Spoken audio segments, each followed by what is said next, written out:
जी तो अस्सलाम वालेकुम स्टूडेंट्स। मुझे उम्मीद आप सब खैरियत से होंगे और कोस्ट अकाउंटिंग इस लेक्चर में आप सबको वेलकम। तो अब हम लोग डिस्कस करेंगे फैक्ट्री ओवरहेड वेरिएंस एनालिसिस। ठीक है, ये हमारा है second topic of chapter number 10। आज हम लोग इंशाल्लाह इसका इंट्रोडक्शन को डिस्कस करेंगे और नेक्स्ट लेक्चर में हम लोग इसकी एक्सरसाइजेस को अटेम्प्ट करेंगे। So variance analysis means difference between actual and applied FOH. के वेरिएंस का मतलब क्या है एनालिसिस का, कि एक्चुअल और अप्लाइड एफओएच में जितना डिफरेंस आ रहा है, जिस वजह से डिफरेंस आ रहा है, जो डिफरेंस आ रहा है उस तमाम को हम कहते हैं वेरिएंस। अब हम सपोज करते हैं कि गिवन डाटा है, आपको फिक्स्ड कॉस्ट दी जाती है और ये आपको हमेशा क्वेश्चन में गिवन होगी और हमेशा आपकी सेम होती है। फिक्स्ड कॉस्ट कह लो, फिक्स्ड एफओएच कह लो, एक बात है। Rupees 60,000 remain same given question, यही बात है। नॉर्मल कैपेसिटी आपको दी जाएगी 20,000 आवर्स। एस्टिमेटेड कैपेसिटी इसको कहते हैं, at the beginning of the year जो कैलकुलेट की जाती है इसको वो भी कहते हैं, और बजटेड कैपेसिटी भी इसका नाम है। और ये कभी रुपीस में नहीं होगी, हमेशा आवर्स में होगी। ठीक है, कैपेसिटी किसी चीज को प्रोडक्ट करने की, प्रोडक्शन करने की कैपेसिटी की कितनी है। अप्लाइड रेट की बात करें तो इसको कैलकुलेट करने का formula estimated FOH divided by normal capacity. So 1,60,000 divided by 20,000 is equal to ₹8 per our. ये हम बात करते हैं कि जी चीजें कहाँ से आ रही है। वेरिएबल रेट आपका एस्टिमेटेड वेरिएबल एफओएच। अगर हम लोग वेरिएबल रेट की बात करें तो एस्टिमेटेड वेरिएबल जो एफएच होगा ना, उसको डिवाइड करना है आपने नॉर्मल कैपेसिटी पे। और याद रखिएगा, आपको याद होगा एस्टिमेटेड एफएच टोटल हमने किस तरह से निकाली थी, फिक्स प्लस वेरिएबल एफएच हमने किया था, तो हमारे पास आ गई थी एस्टिमेटेड एफएच। अब आप यहाँ पे देखें थर्ड में जो अप्लाइड रेट है इसका फॉर्मूला है एस्टिमेटेड एफएच। एस्टिमेटेड एफएच 1,60,000 आ रही है, ठीक है ना। और नीचे जो आपका वेरिएबल रेट है इसमें एस्टिमेटेड वेरिएबल एफएच लिखी हुई है 1 लाख। और अगर आप सबसे ऊपर देखें फिक्स्ड कॉस्ट फर्स्ट में तो 60,000 है, दैट मींस फिक्स्ड कॉस्ट 60,000 है, वेरिएबल कॉस्ट 1 लाख है। तो दोनों को प्लस किया, फिक्स्ड और वेरिएबल को, तो आपकी आ गई एस्टिमेटेड एफएच जो कि आपकी आई है 1,60,000। आई होप सो आप ये काफी हद तक समझ के होंगे। तो वेरिएबल रेट निकालने के लिए estimated variable efforts divided by normal capacity 1 lakh divide by 20,000, तो आपका आ गया ₹5 पर आवर्स। ठीक है, उसके बाद आपकी एक्चुअल कैपेसिटी निकालनी है। एक्चुअल कैपेसिटी कितनी थी, 90% ऑफ नॉर्मल कैपेसिटी। नॉर्मली हम लोग इसको लेते हैं, तो 18,000 आवर्स आ गए। उसके बाद एक्चुअल एफर्ट्स निकालने हैं आपने ₹1,52,000। ये आपको दी भी जा सकती है और अगर आपको इस तरह से कहा जाए आप इस तरह से भी कैलकुलेट कर सकते हैं। अगर आपको 75% कहते, 60% कहते, 90% कहते, 80% कहते, आपको उसी तरह से एक्चुअल कैपेसिटी लेनी है। हो सकता है आपको सारी से पोस्ट निकाल कर भी देते, कैपेसिटी निकाल कर भी देते। तो इन applied rate estimated FOH calculated as. Applied rate में हम लोग एस्टिमेटेड एफओएच कैसे निकालते हैं, मैं आपको बताया ना पहले, fix plus variable FOH is equal to estimated FOH. अच्छा, अब यहाँ पर एक बड़ा छोटा सा सीन है। अगर हमने फिक्स निकालनी हो तो फिर आप वही मैथमेटिक्स के फॉर्मूले अप्लाई करोगे, फिक्स यहीं पर रहेगा, वेरिएबल वहां चला जाएगा, तो एस्टिमेटेड एफओएच में से वेरिएबल लेस करोगे तो फिक्स आ जाएगा। और अगर आपको वेरिएबल निकालना हो तो फिक्स वहां चला जाएगा, एस्टिमेटेड एफओएच में से फिक्स माइनस कर दोगे तो आपके पास वेरिएबल आ जाएगा। तो बड़ा आसान तरीका, आप इसमें से तीनों को आप फाइंड कर सकते हो। जी तो क्लास, जैसा कि मैंने आपको बताया, टू फाइंड वेरिएबल एफओएच, उसने वही फॉर्मूले को उल्ट किया हुआ है। अगर वेरिएबल फाइंड करना है तो एस्टिमेटेड एफओएच में से फिक्स निकाल दो तो आपको वेरिएबल आ जाएगा। तो वही ना, 1,60,000 से लेस किया 60,000, आपके पास आ गया वेरिएबल जो क्या 1 lakh. Applied rate on the basis of estimated capacity होता है और actual rate on the basis of actual capacity होता है, ये बात याद रखनी है। उसके बाद व्हाट इज नॉर्मल कैपेसिटी की बात करें तो normal capacity means the capacity at which fixed cost is fully absorbed. ठीक है, और यानी जो कि साल के शुरू में कैलकुलेट की होती है। If just point is completed then justification of fixed cost. Basically ये कंसेप्ट है कि जी सुपरवाइजर, प्रोडक्शन मैनेजर करते हैं कैलकुलेशन। अगर तो उन्होंने साल के शुरू में कॉस्ट कुछ कैलकुलेट की, साल के आखिर में कुछ कॉस्ट निकला, तो dispute may be a reason in the situation of calculated to variances.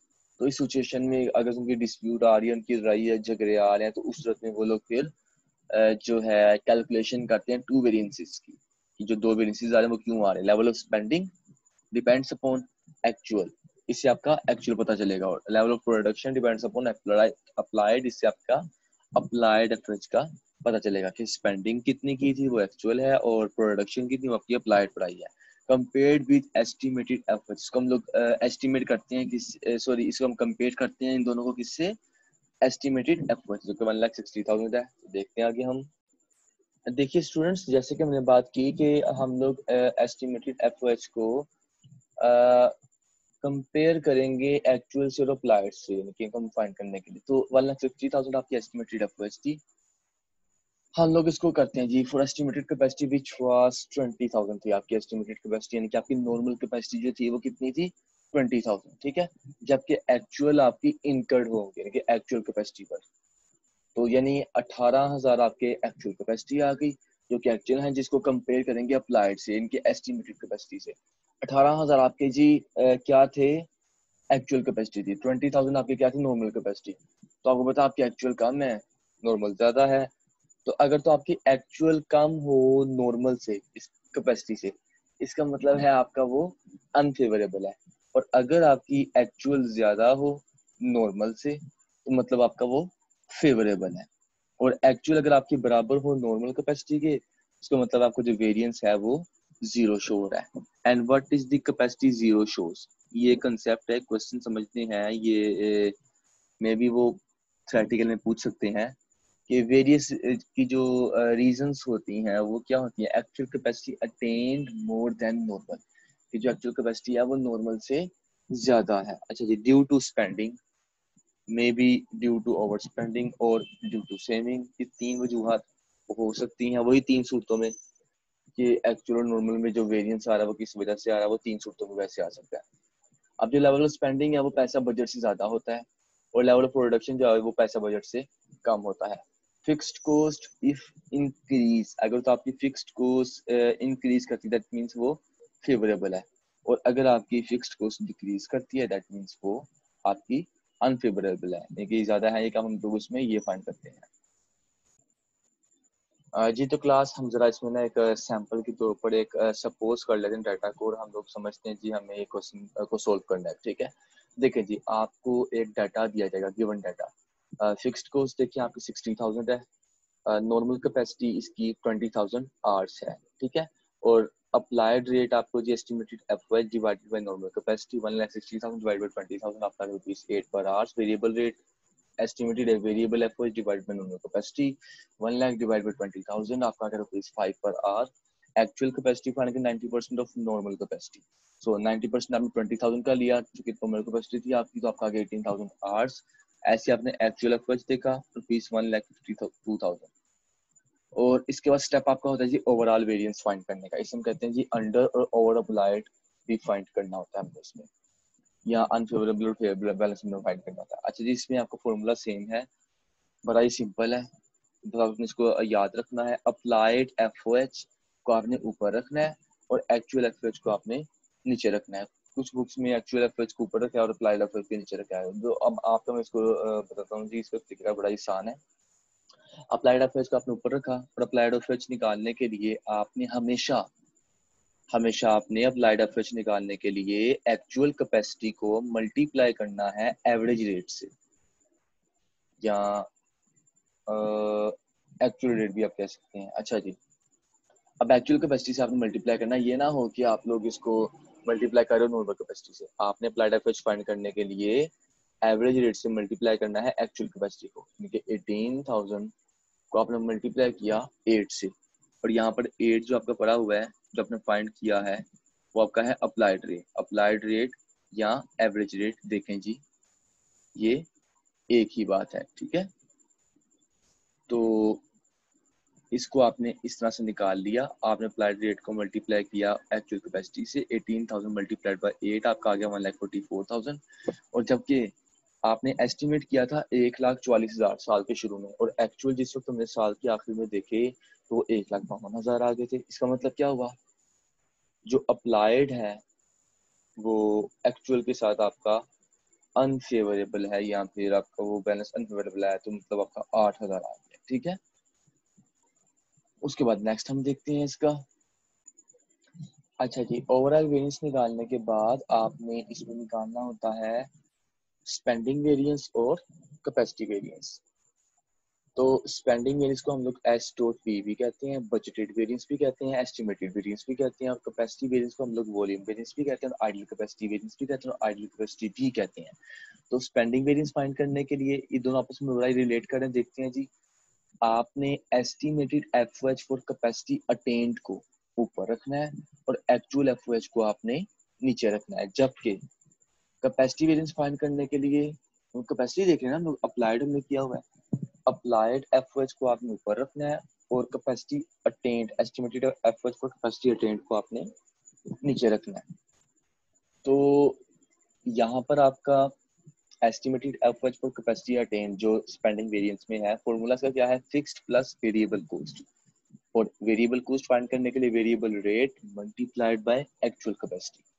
Variable rate आपका था 5 रुपए और एक्चुअल कैपेसिटी आपकी थी 18,000, मल्टीप्लाई किया, जो भी आपका आया आपने उसको प्लस कर दिया, फिक्स्ड कॉस्ट 60,000 में आपका आ गया 1,50,000। फिर आपने एक्चुअल एफओएच के साथ इसको देखा, 1,52,000 है। तो देखिए एस्टिमेटेड एफओएच थी आपकी कैपेसिटी अटेंड करने की कितनी थी, 1,50,000। स्पेंडिंग वेरिएंस आपका स्पेंडिंग इतनी थी, लेकिन आपकी स्पेंडिंग हुई है एक्चुअल में वो कितनी है, 1,52,000। इसका मतलब क्या है, 2,000 आपका अनफेवरेबल बैलेंस आया है। उसके बाद आपने आइडियल कैपेसिटी, इनके वॉल्यूम का वेरिएंस एंड कैपेसिटी वेरिएंस आपने देखना है, तो अप्लाइड एफओएच को आपने ऊपर रखना है जो कि 1,44,000, और estimated FOH for capacity attend आपका 1,50,000 आ चुका है। तो इसमें भी आपका 6,000 का अनफेवरेबल बैलेंस आ गया है, मौजूद है, ठीक है। उसके बाद to check the capacity variance, अब आपने कैपेसिटी वेरिएंस आपने फाइंड किया है, अनफेवरेबल आपका आया है, आपने उसको चेक करना है। तो डिफरेंस इन कैपेसिटी, जो कैपेसिटी में डिफरेंस आ रहे हैं कि आपकी जो एक्चुअल कैपेसिटी के आवर्स थे माइनस आपने करना नॉर्मल कैपेसिटी के आवर्स, मल्टीप्लाई आपने करना फिक्स रेट से। तो एक्चुअल कैपेसिटी के आपके आवर्स थे 18,000 और नॉर्मल कैपेसिटी के आवर्स थे आपके 20,000, आपने माइनस किया, -2,000 आ गया।